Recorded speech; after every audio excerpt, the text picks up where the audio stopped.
Rabbi Eli Chitrik phone buzzes. A woman is about to show up at his Doha hotel to pick up her lunch, 2 bagel sandwiches. It's one of many calls and messages Chitrik is receiving these days for bagel sandwiches, freshly made in a designated kosher kitchen set up for Jewish World Cup fans who want to comply with Judaism's set of dietary regulations during the tournament in Qatar. Chitrik said the kosher kitchen has been making 100 sandwiches a day to feed fans from around the world, including Argentina, Australia, Brazil, the United States, Uruguay, and Israel. Recently, production has increased to more than 100 to meet demand. On Fridays, the kitchen makes challah, special bread, usually braided, that is traditional food on the Sabbath. There were some people telling me that they would only be able to come because of this, he says. Some people were telling me that they thought this was going to be their first Shabbat without challah, and now they could send the picture to their mother that they have challah.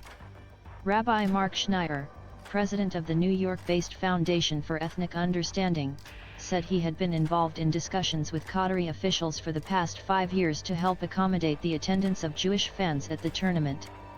Besides making kosher food available, he said, discussions included the attendance of Israelis at the World Cup and direct flights from Tel Aviv to Doha, despite Israel and Qatar having no diplomatic relations. It's a very important step from an inter-religious point of view, from a Qatar-Israel point of view, he said. There are so many levels here. Qatari officials, with their history of public support for Palestinians, have insisted the temporary opening to Israelis was purely to comply with FIFA hosting requirements, not a step to normalizing ties as Bahrain and the United Arab Emirates did in 2020. Qatar, which often serves as a mediator between Israel and the Hamas militant group in Gaza, has warned that a spike in violence in the occupied West Bank or Gaza Strip would derail the arrangement. Despite a surge in deadly fighting in the West Bank in recent days, however, it has taken no action.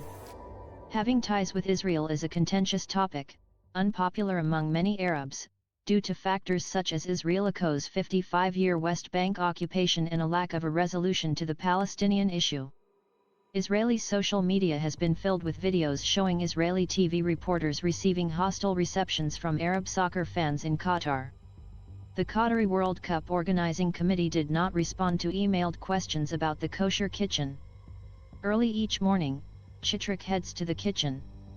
There, he supervises the sandwich-making process, from opening the ovens himself to inspecting ingredients for compliance with kosher standards.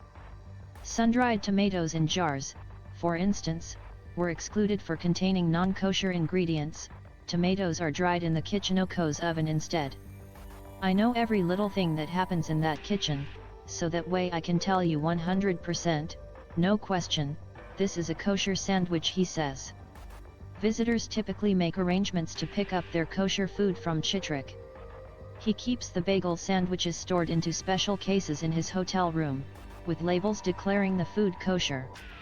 Tirza Giller, who is visiting from Israel for World Cup-related work, came to the hotel on Sunday to pick up her lunch.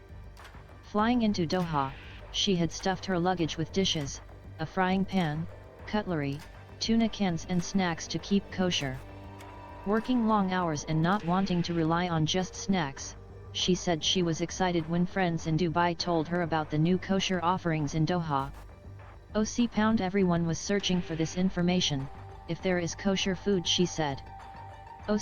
We were afraid that Idako's banned because there were rumors.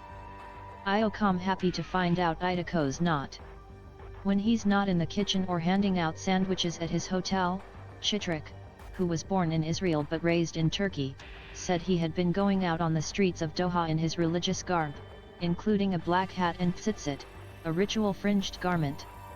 I want to show that anywhere you are in the world, you can live openly as a Jew the same way, hopefully, you can live anywhere in the world openly as a Muslim or Christian. His father, Rabbi Mendy Chitrik, who chairs the Alliance of Rabbis in Islamic States, came to Qatar ahead of the tournament to inspect the kosher kitchen, which he and other rabbis involved say was made possible through working with Qatari officials. Religious rights and freedoms of Jews, as well as any other religious group, are very, very important to be safeguarded, said Mendy Chitrik, who is also the rabbi of the Ashkenazi community of Turkey. OC pound football and food, he said. OC pound bring people together. OCCO Associated Press religion coverage receives support through the APOCO's collaboration with The Conversation US, with funding from Lilly Endowment Inc. The AP is solely responsible for this content,